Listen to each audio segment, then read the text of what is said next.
Philosophy ক্লাসে সকলকে স্বাগত। আজকের ক্লাসে আমরা উচ্চ মাধ্যমিকের দর্শন নিয়ে আজকে আলোচনা করব। উচ্চ মাধ্যমিকের সিলেবাসের দ্বিতীয় টপিকে রয়েছে প্রপোজিশন বা বচন। আমরা আজকের ক্লাসে নিরপেক্ষ বচনের চতুর্বর্গ পরিকল্পনা নিয়ে আলোচনা করব। প্রথম দেখো, নিরপেক্ষ বচনের চতুর্বর্গ পরিকল্পনা কাকে বলে, এর ডেফিনেশনটা আমরা প্রথম একটু দেখে নিই। অ্যারিস্টটলের যুক্তিবিজ্ঞানে গুণ আর পরিমাণের ভিত্তিতে বচনকে যে চারটি ভাগে বিভক্ত করা হয়েছে সেই পরিকল্পনাকেই বলা হয় চতুর্বর্গ পরিকল্পনা। মানে অ্যারিস্টটলের যুক্তিবিজ্ঞানে নিরপেক্ষ বচনকে দুটো দিক থেকে ভাগ করা হয়েছে। একটা হলো দেখো পরিমাণগত দিক, আর একটা হলো গুণগত দিক। এই পরিমাণগত আর গুণগত এই উভয় দিক থেকে নিরপেক্ষ বচনের যে শ্রেণীবিভাগ গড়ে উঠেছে সেই শ্রেণীবিভাগটাকেই বলা হয় চতুর্বর্গ পরিকল্পনা। ওকে, এবার দেখো নিরপেক্ষ বচনকে দুটো ভাগে ভাগ করা যায়। তো এই শ্রেণীবিভাগটা আলোচনার পূর্বে আমরা দেখে নেব যে নিরপেক্ষ বচন বলতে আসলে কি বোঝায়। দেখো, নিরপেক্ষ বচন, নিরপেক্ষ মানে যা সাপেক্ষ নয়। বচন কি? বচন সম্পর্কে আমরা পূর্বের ক্লাসে আলোচনা করেছি, সেই ভিডিওটা তোমাদের দেখার জন্য অনুরোধ রইল। তো তাও আমি এই ক্লাসে বচন আসলে কি তা সংক্ষেপে বলে দিচ্ছি। বচন হলো একটি বাক্য, যে বাক্যটি সত্য বা মিথ্যা হতে পারে সেই বাক্যকেই বলা হয় বচন। অর্থাৎ শর্ত হিসাবে যে বাক্য সত্য, ট্রু অ্যান্ড ফলস হতে পারে সেই বাক্যকে বলা হয় বচন। আর একটা দিক থেকে বলতে পারি যে বচন কি? বচন হলো একটি ঘোষক বাক্য। পরীক্ষায় এই প্রশ্নটা খুবই পড়ে যে বচন হলো একটি ড্যাশ, বচন হলো একটি ঘোষক বাক্য। তো ঘোষক বাক্য কেন বলা হচ্ছে না? বচনের কি থাকে? দুটো পদ থাকে, উদ্দেশ্য পদ, বিধেয় পদ। উদ্দেশ্য পদটা বিধেয় সম্পর্কে কিছু ঘোষণা থাকে। যেমন আমি যদি বলি যে সকল মানুষ হয় মরণশীল, তাহলে মানুষটা হলো উদ্দেশ্য পদ আর মরণশীলটা হলো বিধেয় পদ।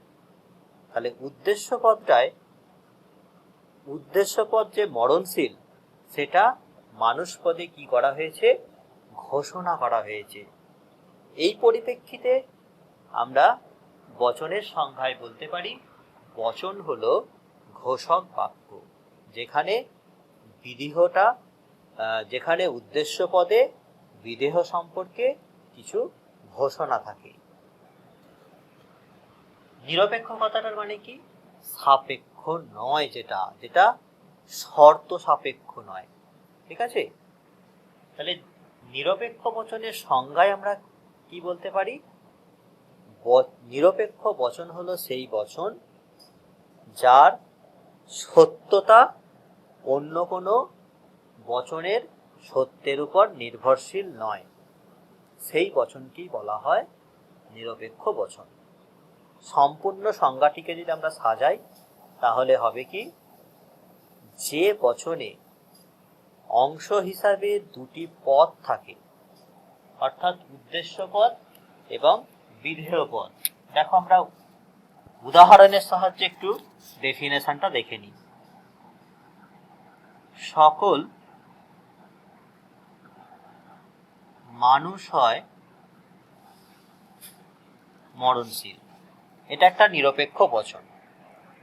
তো নিরপেক্ষ বচন কেন, এখান থেকে আমরা ডেফিনেশনটা বুঝতে পারবো। দেখো, যে বচনের অংশ হিসাবে দুটো পদ থাকে, এসপি। আর এই বচনটা ট্রু, সত্য। কেন? যেহেতু বচনটা সাথে বাস্তবে মিল রয়েছে। তাহলে এই বচনটার সত্য মূল্য বার করতে গেলে অন্য কোনো বচনের সত্য মূল্যের উপর নির্ভর করে নেই, তাই এই বচনটা হয়ে গেল নিরপেক্ষ বচন। তাহলে যে বচনের অংশ হিসাবে দুটো পদ থাকে, উদ্দেশ্য পদ, বিধেয় পদ, যে বচনটার সত্য মূল্য অন্য কোনো বচনের সত্য মূল্যের উপর নির্ভরশীল নয়, সেই বচনকে বলা হয় নিরপেক্ষ বচন। ঠিক আছে? এই নিরপেক্ষ বচনকে অ্যারিস্টটলের যুক্তিবিজ্ঞানে দুটি ভাগে ভাগ করা হচ্ছে, একটা পরিমাণগত দিক থেকে আর একটা গুণগত দিক থেকে। দেখো, পরিমাণগত দিক থেকে নিরপেক্ষ বচন হচ্ছে দুই প্রকার, সার্বিক আর বিশেষ। ঠিক আছে? সার্বিকের ক্ষেত্রে আমরা বসাই সকল আর কোনো, আর বিশেষের ক্ষেত্রে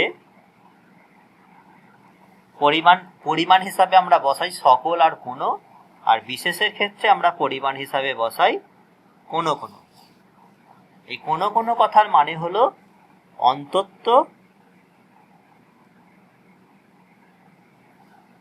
অন্তত একটি, অ্যাটলিস্ট ওয়ান।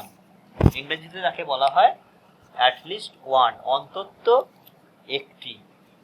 তাহলে পরিমাণগত দিক থেকে বচন দুই প্রকার, সার্বিক বা সামান্য বচন। পরিমাণ নির্দেশকগুলো হচ্ছে সকল আর কোনো, আর বিশেষ বচন, বিশেষ হচ্ছে কোনো কোনো। এদিকে দেখো, গুণগত দিক থেকে বচনকে আবার দুটি ভাগে ভাগ করা হচ্ছে, একটা সদর্থক যাকে হয় বলা হয়, আর নঙর্থক বা নয়। তাহলে পরিমাণগত দিক থেকে বচন হলো দুই প্রকার, আর গুণগত দিক থেকে বচন হলো দুই প্রকার। তাহলে পরিমাণগত আর গুণগত, পরিমাণ প্লাস গুণগত, এই দুটো দিক থেকে তাহলে বচন কয় প্রকার? চার প্রকার। তাহলে পরিমাণ আর গুণ এই দুটোকে যদি আমরা অ্যাড করি, তাহলে এর দুই প্রকার, এর দুই প্রকার নিয়ে তাহলে নিরপেক্ষ বচন। অ্যারিস্টটলের যুক্তিবিজ্ঞানে নিরপেক্ষ বচন হয়ে যাচ্ছে কয় প্রকার? চার প্রকার। কিভাবে আসছে দেখো, সার্বিক এর সামান্য আর এর হয়। ঠিক আছে? সামান্য আর সদর্থক এই এক প্রকার বচন। সামান্য সদর্থক এটা এক প্রকার, একে বলা হয় এ বচন। সামান্য যে সদর্থক এই বচনটাকে বলা হয় এ বচন। তারপরে দু নম্বরে আসো, সামান্য প্লাস নঙর্থক। এই বচনটায় অ্যারিস্টটলের যুক্তিবিজ্ঞানে নাম দেওয়া হয়েছে ই বচন। তিন, বিশেষ আর সদর্থক যোগ করো,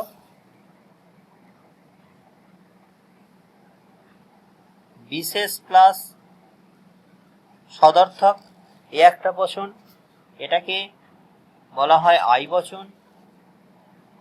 আর একটা দেখো, বিশেষ আর নঙর্থক,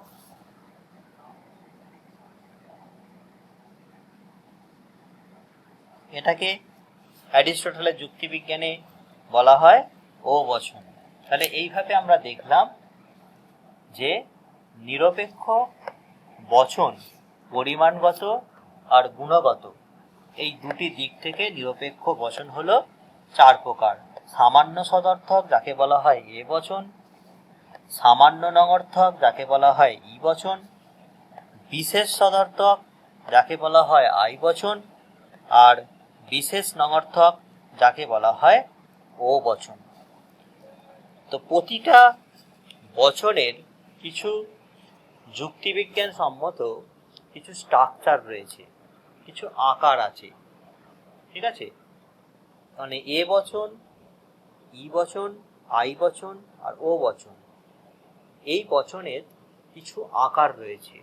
সেই ফর্মস গুলো কি কি দেখো, এ বচনটার আকারটা কিভাবে বার করব? সামান্য সদর্থক, তাহলে সামান্যের জন্য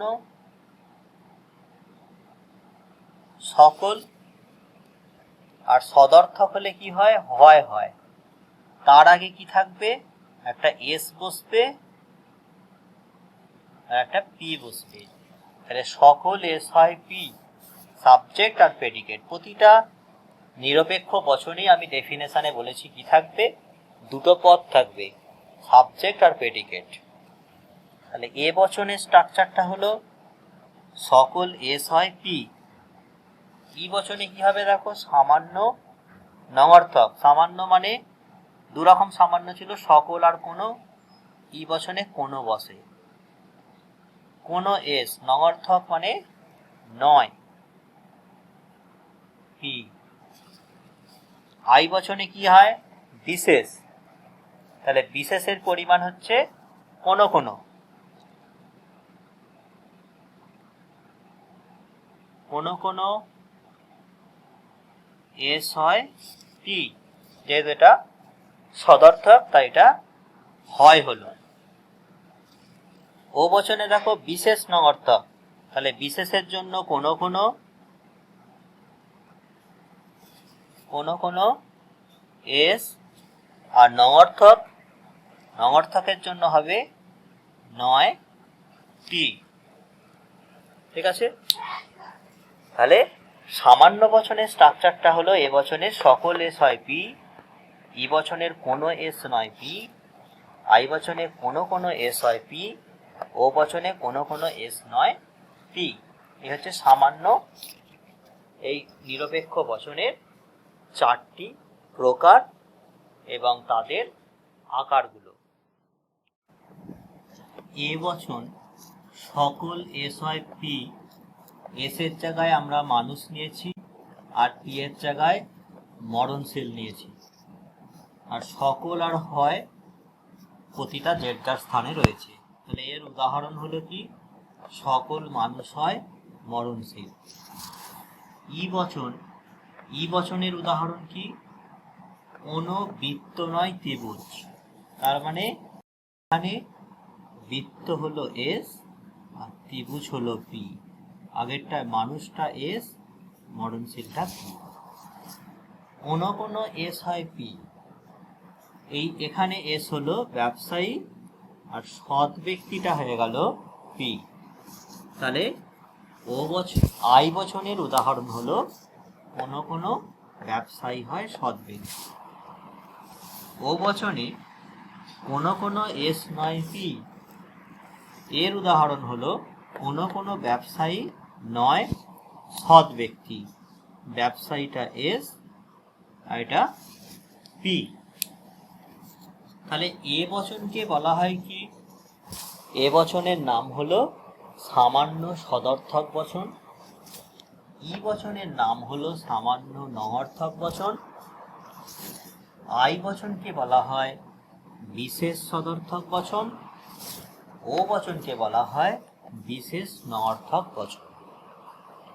তো এদের এই প্রতিটা মানে চারটি বচনের, নিরপেক্ষ বচনের যে সংজ্ঞাগুলো, সেগুলো আমরা এখন আলোচনা করব।